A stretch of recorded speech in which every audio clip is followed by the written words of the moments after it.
Assalamualaikum warahmatullahi wabarakatuh. Eh, Selamat datang di channel saya, Solahuddin. Saya adalah mahasiswa Teknik Elektro dari Universitas Nusa Putra Sukabumi, dari kelas Teknik Elektro 20B. Pada kesempatan kali ini saya akan menjelaskan sedikit atau secara singkat mengenai transmisi, bagian dari sistem telekomunikasi. Ini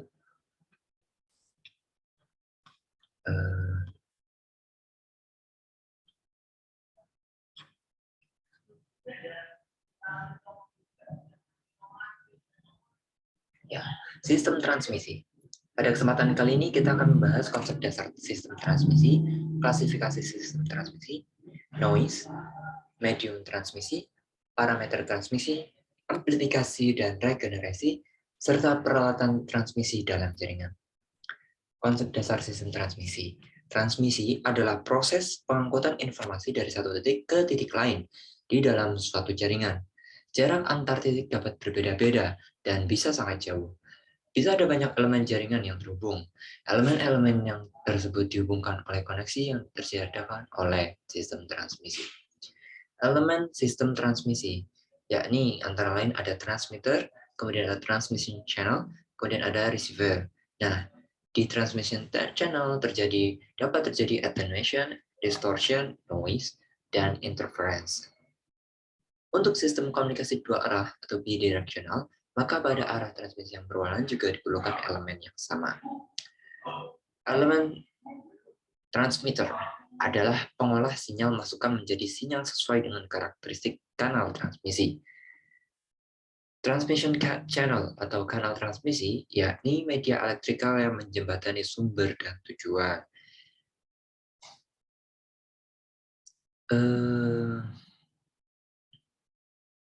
Oke, cukup. Kemudian ada receiver adalah penerima sinyal dari kanal transmisi.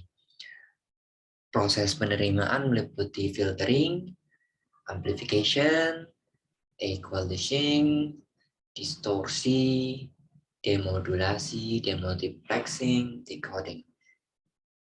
Kemudian ada noise, derail, distortion, kemudian ada attenuation, interferensi, adalah faktor-faktor yang mempengaruhi sinyal yang ditransmisikan.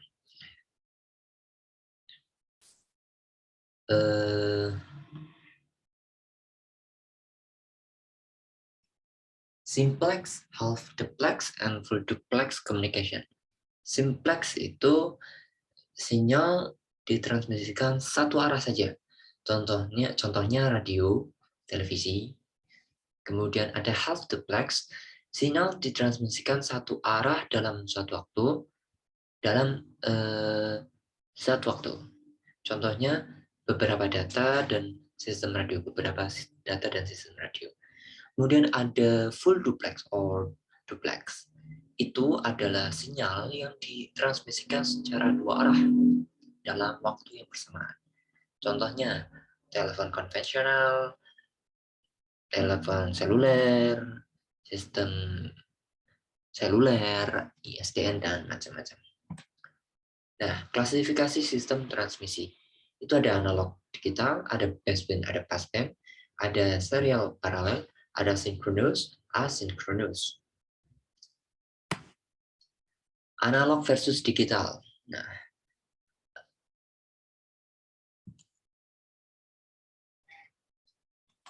analog berarti informasi yang ditransmisikan adalah sinyal analog. Contoh, radio, televisi, pesawat telepon dengan sentral. Lalu ada transmisi digital. Contohnya, ya ini LAN, ada ISDN, ada telepon seluler. Kemudian baseband transmission. Transmisi yang dilakukan dengan sinyal informasi tanpa proses modulasi. Contohnya sound system.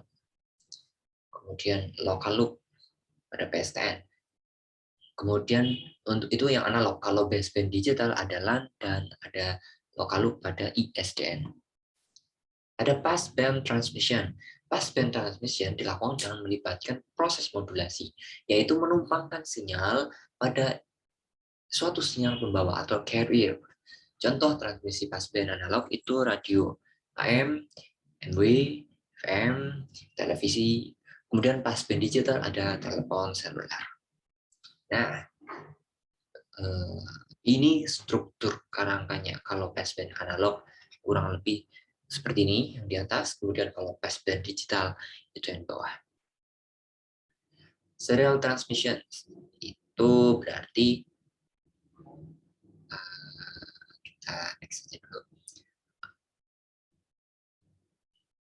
Oh, serial transmission itu setiap bit ditransmisikan satu persatu. Jadi bit keberapa itu nggak bisa langsung ditransmisikan. Harus menunggu bit urutan yang awal dulu selesai, baru dia nanti kalau memang udah di dealernya, dia ditransmisikan.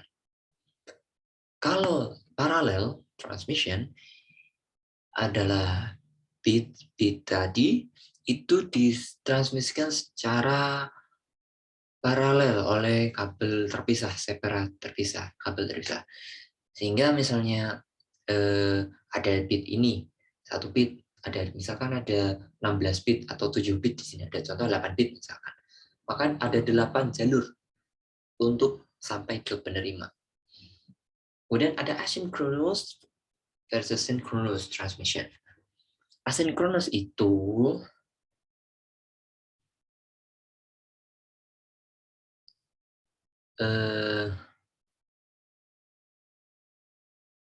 tidak ada relasi waktu antara bit yang dikirim maupun yang diterima. Kalau sinkronus itu ada control timing, kata kuncinya di situ. Nah, ini contoh asinkronus. Dia tidak dipengaruhi oleh waktu ya. Kemudian ini contoh sinkronus. Dia dipengaruhi oleh waktu. Biasanya kita sebut frame. Nah, di sini ada rumus efisiensi transmisi. Rumusnya M dibagi M plus C kali 100%. Kalau overhead itu C per M per C kali 100%, atau 1 min M per M plus C kali 100%. Next. Nah, di sini kita akan membahas noise. Adalah sinyal yang tidak diinginkan, tapi selalu ada dalam suatu sistem transmisi. Klasifikasi noise berdasarkan sumbernya itu ada internal noise, berasal dari dalam, external noise, berasal dari luar. Jelas ya. Contoh internal noise ada thermal, ada intermodulation, ada crosstalk, ada impulse. Thermal itu dari elektron bebas pada komponen elektronik, sangat jelas ya. Intermodulation itu disebabkan oleh ketidakliniaran dari suatu perangkat penguat. Jadi misalkan ada perangkat penguat, dia tidak linear, maka dia jadi bikin intermodulation noise. Kemudian ada crosstalk noise, itu disebabkan induksi listrik antara dua atau lebih sinyal yang mengalir dalam sambungan transmisi. Kemudian ada impulse noise, itu adalah sinyal yang noise yang timbul secara spontan dan keberadaannya tidak kontinu. Namanya juga impulse ya. Kemudian ada external noise, noise yang dari luar. Contohnya man-made noise, ya diakibatkan oleh manusia, bisa ya apapun yang disebabkan oleh manusia ya. Kemudian ada atmospheric noise, itu kondisi atmosfer, awan, petir, badan magnet yang dapat mempengaruhi kualitas penerimaan sinyal. Kemudian ada extraterrestrial noise, seperti akibat radiasi sinar matahari ataupun galaksi lain. Atau kita biasa disebut juga cosmic noise atau space noise. Wow, nah, seperti itulah. Nah, di sini ada rumus untuk menghitung besarnya daya thermal noise atau PN, yaitu KTB.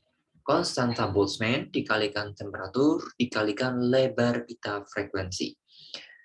PN KTB, bukan KTB ya.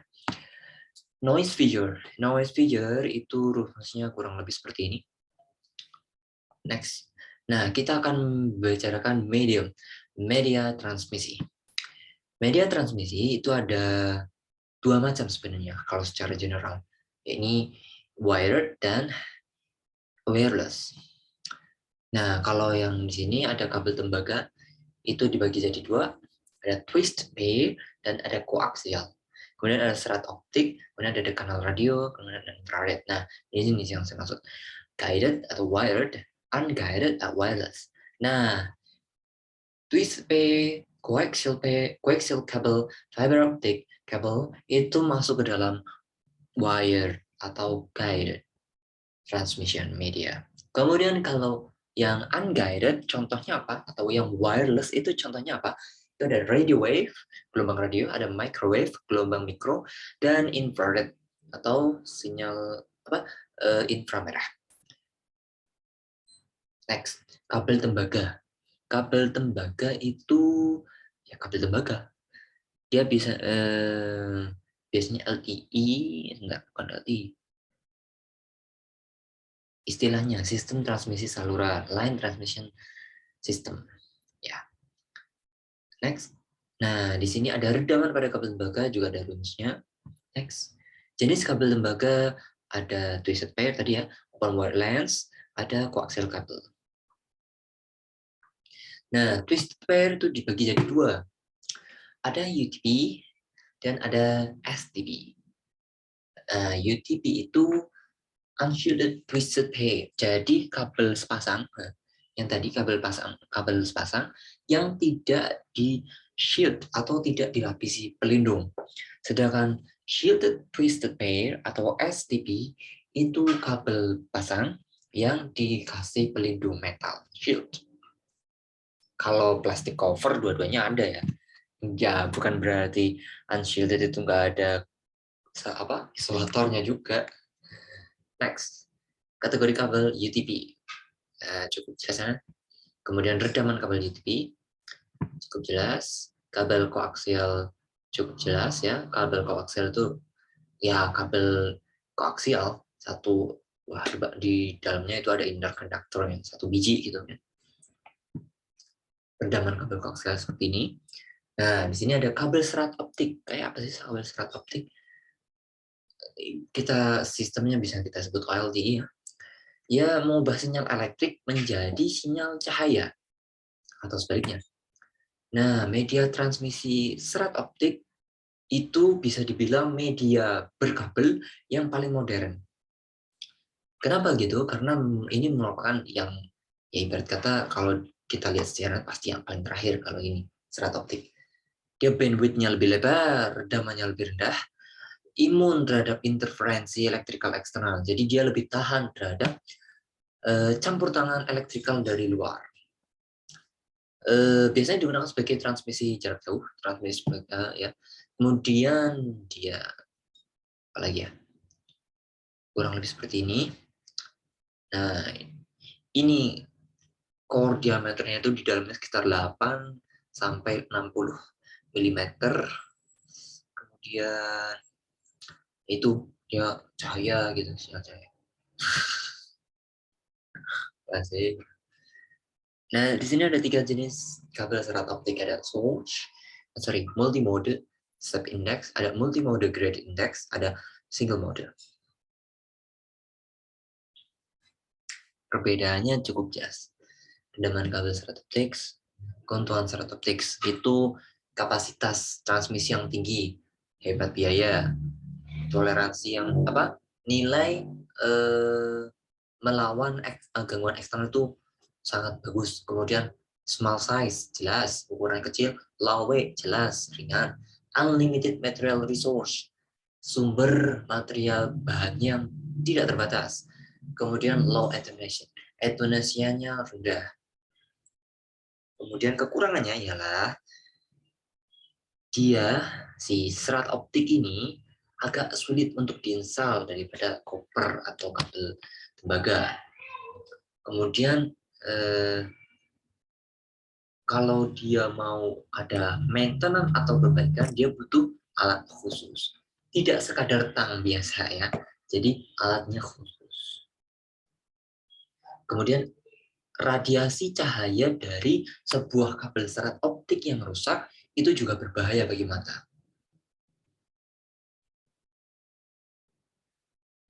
Next, udah jelas. Nah, jelas. Kita skip dulu. Nah, kita lanjut ke parameter-parameter transmisi. Ada daya, ada penguatan, redaman, lebar pita, draw, noise, signal to noise ratio, S per N, SNR, interference, gema, kecepatan bit, laju data, error rate, pergeseran pulsa. Nah, di sini daya jelas ya, rumusnya P, sebenarnya P kali I, V kuadrat R, atau I kuadrat R ya. Penguatan itu ada penguatan daya, rumusnya itu G sama dengan P out per P in. Jadi daya keluar dibagi daya masuk. Jadi penguatannya berapa persen dayanya. Kemudian ada redaman, itu rumusnya P in per P out. Kebalikannya dari tadi penguatan. Kemudian lebar pita itu frekuensi maksimal dikurangi frekuensi minimum. Sinyal to noise ratio atau SNR. Ya jelas ya, PS per PN. Kemudian interferensi adalah gangguan, echo adalah ketidakcocokan antara impedansi saluran pakawat dengan saluran pakawat sehingga menimbulkan refleksi sinyal suara yang diterima kembali oleh pengirim dengan tadi kayak di gua itu ya. Bit rate, kecepatan bit BPS, kecepatan kesalahan bit error rate BER. Kemudian pergeseran pulsa atau jitter. Biasanya satuannya adalah UI, unit per interval. Nah, di sini ada persyaratan transmisi. Kita skip aja dulu. Nah, kita lanjut ke amplifikasi dan regenerasi. Apa itu? Pada transmisi jarak jauh, sinyal yang ditransmisikan akan mengalami redaman, sehingga diperlukan penguatan atau amplifier atau repeater pengulangan. Kemudian pada komunikasi analog, amplifier bekerja membuat sinyal yang terkandung noise, sehingga S per N akan menurun sebanding dengan bertambahnya jarak. Pada komunikasi digital, repeater bersifat regeneratif. Jadi, dia meregenerasi sinyal digital yang dikirimkan. Ada perbedaan ya antara analog dan digital. Kalau di analog kita sebut amplifier, kalau di digital kita sebut repeater. Kurang lebih gambarannya seperti ini. Amplifier pada sinyal analog dan regenerator pada sinyal digital. Prinsip beda regenerator. Kurang lebih gambarnya seperti ini ya, teman-teman. Kemudian, waktu rata-rata error. Kita skip dulu. Nah, peralatan dalam transmisi jaringan.